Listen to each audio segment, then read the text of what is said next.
나비 효과라고 하는 이론은 브라질에서 있었던 나비의 작은 날개짓이 미국 텍사스에 토네이도, 큰 태풍을 발생시킬 수 있다는 이론입니다. 어떤 일이 시작할 때 있었던 작은 변화가 결과적으로 엄청난 결과를 만들어낼 수 있다는 이론입니다. 미국의 기상학자 에드워드 로렌즈가 주장한 것이에요. 좀 더 정확하게 자세하게 여러분들에게 설명해 드리면, 브라질 아마존에 나비 한 마리가 날개짓을 하면서 날고 있었어요.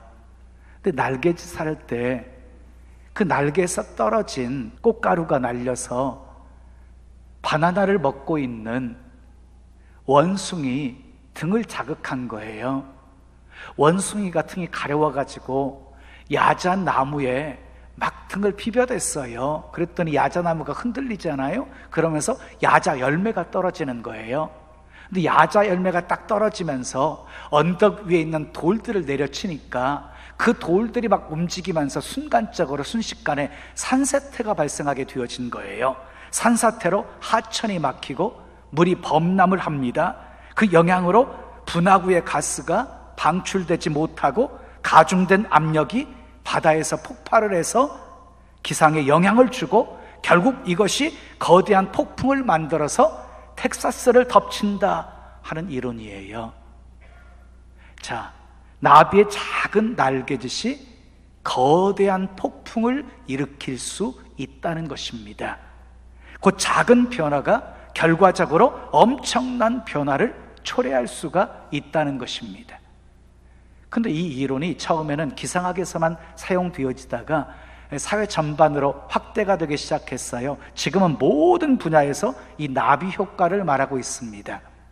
여러분, 지금 미투 운동이 거세게 지금 계속되고 있잖아요. 그 미투 운동도 마찬가지예요.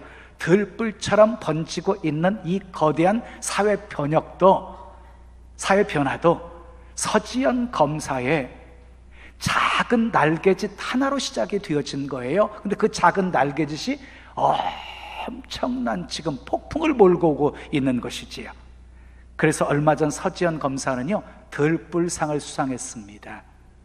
근데 나비 효과는 신앙생활에도 나타납니다. 은혜는 개인적인 것이지만 영향은 개인을 넘어서 공동체로 확산이 되어지는 거예요. 초대교회를 보십시오. 120명이 마가 다락방에 모여서 기도할 때 불의 혀같이 갈라지는 성령이 그들에게 임하면서 교회가 시작이 되어지잖아요. 그런데 그 복음이 예루살렘을 넘어서 유다로, 사마리아로 땅끝까지 확산이 되어집니다. 복음의 나비 효과였습니다. 오늘 본문은 바울과 실라가 빌립보에서 복음을 증거하다가 감옥에 갇힌 사건이에요. 아시아를 향해서 복음을 증거하려고 했는데 성령이 막으시면서 마케도냐로 방향을 틀게 만드세요. 마케도냐로 건너가서 빌립보라고 하는 성에서 이제 사역이 시작이 되었는데, 그곳에서 점치는 귀신 여종 하나를 깨끗이 고쳐주게 되어집니다. 점치는 귀신이 떠나가게 되어지자 이 여종은 더 이상 점을 칠 수가 없게 되어져요. 근데 문제가 발생하게 되어져요. 자, 여종에게는 귀신이 떠났으니까 좋은 일이지만 주인에게 난리가 난 것이에요. 이 점치는 여종을 통해서 많은 돈을 벌고 있었던 이 주인들에게는 수입원이 끊어지게 된 거잖아요. 화가 난 주인들이 바울과 실라를 붙잡아 가지고 관원에 끌고 가서 로마 사람인 우리가 받지도 못하고 행하지도 못할 이상한 풍속을 전한다고 고발을 하게 되어집니다. 그래서 바울과 실라는 많은 매를 맞고 착고에 채워져 이제 감옥에 갇혀지게 되어집니다. 예수님 때문에 당하는 고난이었어요. 복음 때문에 당하는 고난이었어요. 당시에 착고는 죄수들의 다리를 벌려서 가랑이가 찢어질 정도로 죄수들의 다리를 벌려서 채우는 게 착고였어요. 그러니까 좀 불편하고 다리가 좀 저리고 이 정도가 아니라 착고를 차고 있는 그 자체가 하나의 고문이었던 거예요. 그러니까 몸도 힘들고 마음도 힘들고 어려운 상황이었어요. 그런데 바울과 실라는 그런 상황 속에서도 기도하고 찬송을 합니다. 25절을 보겠습니다. 함께 읽어요. 시작. 한밤중에 바울과 실라가 기도하고 하나님을 찬송하며 죄수들이 듣더라 그랬어요. 찬송하며,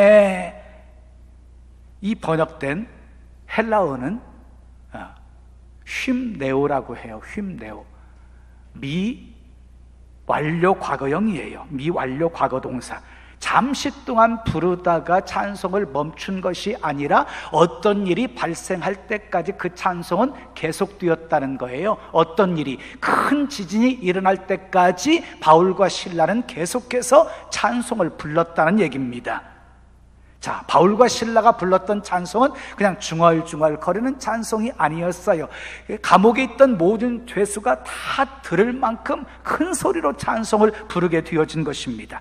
여기서 듣다로 번역된 헬라어는 에파크로 아우마이입니다. 에파크로 아우마이. 이 동사는 단순하게 듣다로 번역되어 있는 아쿠라고 하는 단어와는 달리 시나 노래, 그리고 연주 등을 기쁘게 듣다 하는 의미를 갖고 있는 거예요. 그러니까 지금 바울이 감옥에서 부른 찬송은 신세한탄하면서 슬픔으로 부른 노래가 아니었어요. 감옥에 있던 모든 죄수들이 아주 기쁜 노래로 들을 만큼 기쁨이 가득 찬 찬송이었다는 것입니다.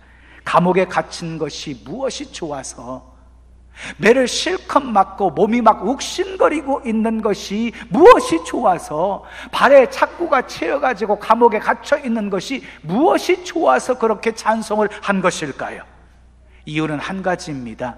예수님 때문에 고난을 받고 있기 때문입니다. 복음을 위해서 고난을 받고 있었기 때문입니다. 사랑하는 성도 여러분, 바울과 실라만큼은 아니어도 고난 중에서 기쁨의 찬송을 불러보신 적 있으십니까? 감사의 찬송까지는 아니더라도 감사의 기도라도 드려본 적 있으십니까? 주님, 저같이 부족한 자가 예수님 때문에 고난을 받다니 참으로 감사합니다. 예수님 때문에 당하는 고난이 감사가 된다면 그 성도는 예수님을 정말 많이 사랑하는 성도입니다. 정말 그 믿음은 귀한 믿음인 것입니다. 그런데 많은 성도들이 예수님 때문에 당하는 고난을 이해하지를 못합니다. 예수님 때문에 당하는 고난에 낙심합니다. 예수님 때문에 당하는 고난 때문에 불평을 합니다. 말씀대로 사는데 왜 이런 고난이 내게 허락되어진 것입니까? 라고 말이지. 그러면서 심지어는 내게 향한 하나님의 사랑까지 의심하게 되어집니다. 여러분, 바울과 실라와 그리고 우리가 다른 점이 무엇일까요? 결정적인 차이가 무엇일까요? 그것은 예수님이 어떤 분이신가의 차이입니다. 바울과 실라에게 예수님은 일부가 아니라 전부였습니다. 많은 매를 맞아서 온몸이 욱신거렸지만 예수님의 사랑의 손길을 느낄 수 있었습니다. 위로의 손길을 느낄 수 있었습니다. 가까이 계시는 예수님의 친근함을 느낄 수 있었습니다. 이전에도 체험했던 주님의 손길이었지만 고난을 통해서 맛보게 되어지는 주님의 손길은 훨씬 더 깊고 훨씬 더 진했습니다. 그래서 욥처럼 귀로만 들어서 알았던 하나님을 이제는 눈으로 배웁는다는 고백과 함께 머리로 알던 주님을 가슴으로 알게 되어진 것입니다. 이것이 고난의 신비입니다. 자, 예수님이 전부인 사람에게 이것보다 더 황홀한 일이 어디 있겠습니까? 예수님이 전부인 성도에게 이보다 더 행복한 일이 어디 있겠습니까? 예수님이 전부인 성도에게 이보다 더 감격스러운 일이 어디 있겠습니까? 그래서 바울과 실라는 너무너무 기뻤습니다. 그래서 그 고난 중에서도 기도하고 찬송할 수가 있었던 것입니다. 예수님이 전부인 사람은 바울과 실라의 그 기쁨을 압니다. 그러나 예수님이 전부가 아닌 사람은 바울과 실라가 당하고 있는 그 고난을 이해할 수가 없습니다. 아니, 그런 고난이 자기에게도 주어진다? 상상할 수도 없습니다. 근데 여러분 기억하십시오. 우리가 바울과 실라처럼 예수님 때문에 고난 당할 때 기뻐하며 큰 소리로 찬송해야 될 이유가 있습니다. 그것은 고난 뒤에 영광이 있기 때문입니다. 자, 예수님은 십자가의 죽으심으로 우리에게 영원한 하늘나라를 허락해 주셨습니다. 근데 그것뿐만이 아니라 우리 주님은 하나를 더 주시기를 원하십니다. 그것은 하늘의 영광입니다. 상급과 면류관입니다. 사랑하는 여러분, 영원한 하늘나라에서 주님과 함께 영광을 누리게 되는 것보다 더 복된 일이 어디 있겠습니까? 그런데 누가 천국에서 영광을 누립니까? 누가 천국에서 상급과 면류관을 받을 수 있는 것입니까? 이 세상에서 예수님 때문에 고난당한 사람입니다. 복음을 위해서 고난당한 사람입니다. 말씀을 지키기 위해서 고난당한 사람입니다. 그래서 마태복음 5장 11절 12절은 이렇게 말씀하고 있습니다. 나로 말미암아 너희를 욕하고 박해하고 거짓으로 너희를 거슬러 모든 악한 말을 할 때는 너희에게 복이 있나니 기뻐하고 즐거워하라. 하늘에서 너희의 상이 큼이라 하고 말씀한 것입니다. 사랑하는 여러분, 예수님은요, 우리 모든 사람이 하나님의 영광에 참여하시기를 원하십니다. 우리 모든 성도가 하늘에서 상급받고 면류관 받기를 원하십니다. 그래서 예수님은 성도들을 고난의 자리로 이끄시는 것입니다. 고난 없이 영광이 없기 때문입니다. 그리고 헌신의 자리로 이끄십니다. 헌신 없이 면류관이 없기 때문입니다. 그리고 사명의 자리로 이끄십니다. 사명 없이 상급이 없기 때문입니다. 바울과 실라는 감옥에서 찬송하고 기도합니다. 찬송하고 기도합니다. 하늘의 영광을 바라보았을 것입니다. 그래서 몸은 힘들고 지치고 고달팠지만 마음만큼은 하늘을 나는 것 같았을 것입니다. 그런데 여러분, 찬송하고 기도하니까 놀라운 사건이 막 일어나게 되어집니다. 막 큰 지진이 일어나더니 옥문이 활짝 열리고 메인 쇠사슬들이 다 벗어지는 역사가 일어나게 되어진 것입니다. 은혜에도 나비 효과가 있었습니다. 바울과 실라가 빌립보 감옥에 문을 찬성으로 열었다오. 고통의 문을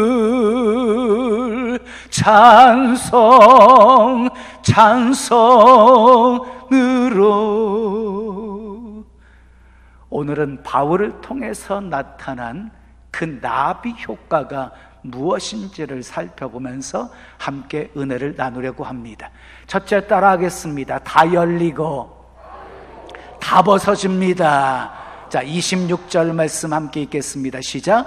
이에 갑자기 큰 지진이 나서 옥터가 움직이고 문이 곧 다 열리며 모든 사람에게 매인 것이 다 벗어진지라 그랬어요. 근데 이 말씀의 시작이 이해라는 말이에요.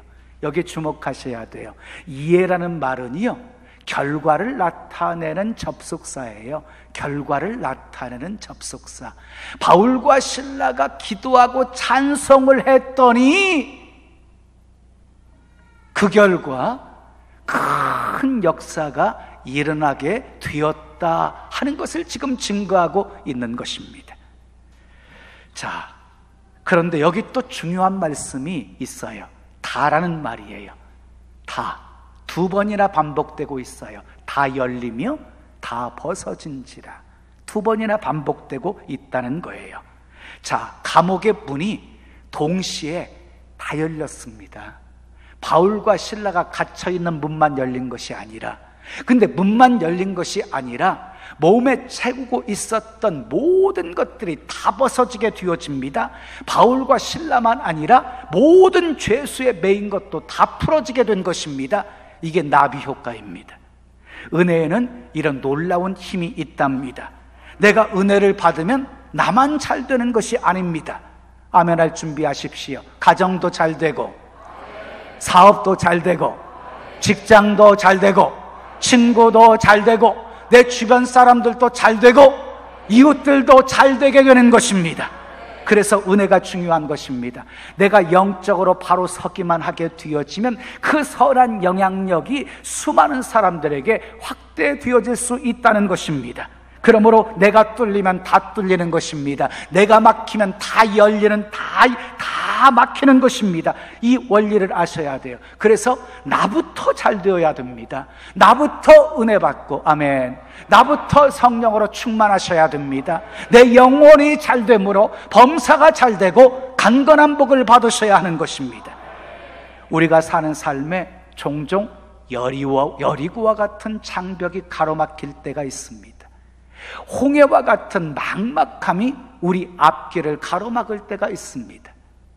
사방으로 우겨싸임을 당해서 앞으로도 갈 수 없고 뒤로도 갈 수도 없고 좌우로 옆으로도 갈 수 없는 상황을 만날 때가 있습니다. 그래서 쩔쩔매고 낙심하고 눈물을 흘리며 괴로워할 때가 있습니다. 바로 바울과 실라가 처한 상황이었습니다. 우리는 하나님이 하시는 일 다 이해할 수가 없습니다.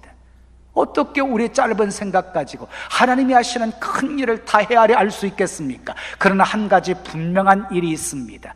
하나님은 좋으신 분, 모든 것 합력해서 선을 이루어 주시는 분이시라는 것입니다. 아멘. 자, 그리고 또 한 가지, 하나님은 실수하지 않으시는 분이시라는 것입니다. 그 하나님을 끝까지 신뢰하고 사도 바울처럼 기도하십시오. 찬송하십시오. 그 다음에 결과를 하나님께 다 맡기십시오. 그러면 하나님이 선한 계획을 가지고 가장 복된 길로 우리의 삶을 인도해 가신답니다. 다 열리고 다 벗어지는 나비 효과가 여러분의 삶에도 나타나기를 예수님의 이름으로 축원합니다. 축원합니다. 자, 두 번째 나비 효과 따라하겠습니다. 간수가 구원을 받습니다. 이어지는 27절 말씀 읽겠습니다. 시작. 간수가 자다가 깨어 옥문들이 열린 것을 보고 죄수들이 도망한 줄 생각하고 칼을 빼어 자결하려 하거늘 그랬어요. 여러분, 은혜의 나비 효과는요, 죄수들에게만 나타난 것이 아니었어요. 감옥을 지키고 있었던 간수에게도 나타나게 되어집니다. 간수가 자다가 깨어서 보니까 옥문들이 막 다 열려져 있는 거예요. 이거 분명히 죄수들이 다 도망갔다라고 생각해가지고 칼을 뽑아가지고 자결하려고 그래요. 그때 바울이 소리칩니다. 내 몸을 상하지 말라. 우리는 다 여기 있노라. 그랬더니 이 간수가 바울과 실라 앞에 두려워 떨며 엎드립니다. 왜냐하면 이렇게 지금 일어나고 옥문이 다 열리고 맨쇠사슬이 다 풀어지고 이런 놀라운 역사가 바울과 실라가 기도하고 찬송할 때 일어난 것임을 알았기 때문이었습니다. 간수가 묻습니다. 선생들이여, 내가 어떻게 해야 구원을 받을 수 있습니까? 사도 바울이 말합니다. 주 예수를 믿으라. 그리하면 너와 내 집이 구원을 받으리라. 그래서 그날 밤에 이 간수와 간수의 모든 가족이 구원받고 세례를 받습니다. 예수님의 계획은 바울과 실라를 통해서 빌립보 감옥의 간수와 그의 가족들을 구원하시는 것이었습니다. 근데 거기서 끝나지 않았습니다. 구원받은 간수가 빌립보를 복음화합니다. 그곳에 아름다운 교회가 세워지게 되어집니다. 그리고 복음은 더 널리 퍼져서 땅끝까지 확산되게 되어집니다. 이것이 바로 나비 효과입니다. 한 사람 바울과 한 사람 간수는 당시 그렇게 크지 않는 것처럼 보였지만 그들의 작은 날개짓이 거대한 폭풍을 몰고 온 것입니다. 역사학자 아놀드 토인비는 자기가 쓴 책에서 모든 이 세상은 소수에 의해서 움직인다, 이렇게 말했어요. 소수에 의해서 움직인다. 그런데 그 소수가 창조적인 소수이냐 파괴적인 소수이냐가 중요하다, 이렇게 말했습니다. 여러분, 한 사람 히틀러의 잘못된 판단으로 인해서 유태인 600만 명 이상이 무참하게 죽었습니다. 그런데 한 사람, 아브라함 링컨을 통해서 미국의 흑인들이 고통과 억압 속에서 자유를 누리게 되었습니다. 한 사람이 중요합니다. 그래서 성경에서도 한 사람의 중요성을 강조합니다. 한 사람 아담이 범죄함으로 모든 인류에게 죽음이 찾아오게 되었다 하고 말합니다. 로마서 5장 17절 말씀 함께 읽겠습니다. 시작. 한 사람의 범죄로 말미암아 사망이 그 한 사람을 통하여 왕노릇하였은즉 그랬어요. 그러니까 결국 우리에게 죽음이 찾아오게 된 것은 한 사람 아담이 범죄함으로 인해서 우리 모두가 다 죄인이 되었고 우리 모두가 다 죽게 되었다는 말이지요. 그런데 여러분, 또 한 사람 예수 그리스도의 순종으로 말미암아서 우리 모든 인류에게 하나님의 구원이 임하게 되었습니다. 로마서 5장 19절을 읽겠습니다. 시작.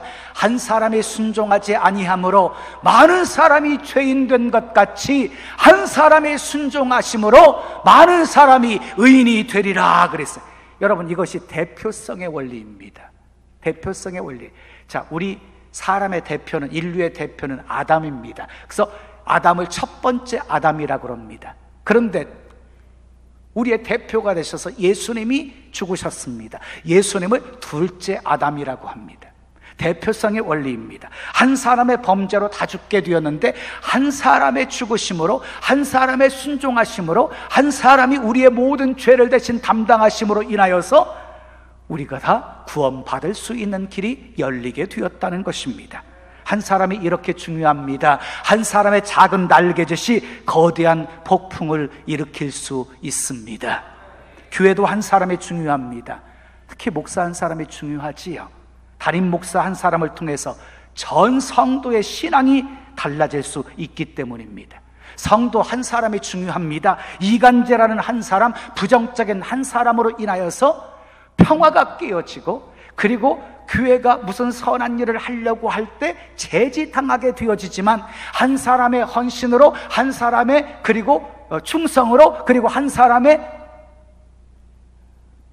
아름다운 사랑의 실천으로 교회가 든든하게 세워지고 교회가 부흥할 수 있는 것입니다. 여러분은 어떤 사람이십니까? 우리 2018년 표어처럼 믿음으로 항상 긍정을 선택하시고, 아멘. 믿음으로 생각하고, 믿음으로 말하고, 믿음으로 순종하며 사시기를 축복합니다. 사랑하는 성도 여러분, 예수님은 우리를 위해서 고난당하시고 생명까지 주셨습니다. 예수님에게는 우리가 전부이셨습니다. 그러면 우리는 그 사랑을 받았으니 그 사랑에 어떻게 반응하며 살아야 되는 것입니까? 어떤 사랑을 드리고 계십니까? 예수님이 일부가 아닌 전부가 되시기를 축복합니다. 말로만 예수님이 내 삶의 전부라고 말하시면 안 됩니다. 예수님과 함께라면 기꺼이 고난의 자리에도 나아가는, 말씀을 지키기 위해서는 어떤 고난도 기쁨으로 감당하는 정말 예수님이 전부인 성도가 되셔야 합니다. 바울과 실라처럼 고난 뒤에 있는 영광을 바라보십시오. 어떤 고난 속에서도 기도하며 찬송하십시오. 나의 작은 믿음의 날개짓이 모든 문제의 장벽을 무너뜨리게 될 것입니다. 다 열리고 다 벗어지게 될 것입니다. 나만이 아니라 다른 사람도 복받게 되어질 것입니다. 복음이 확장되는 거대한 폭풍을 만들게 될 것입니다. 이런 놀라운 나비 효과가 여러분의 삶에도 나타나기를 예수님의 이름으로 축원합니다. 축원합니다.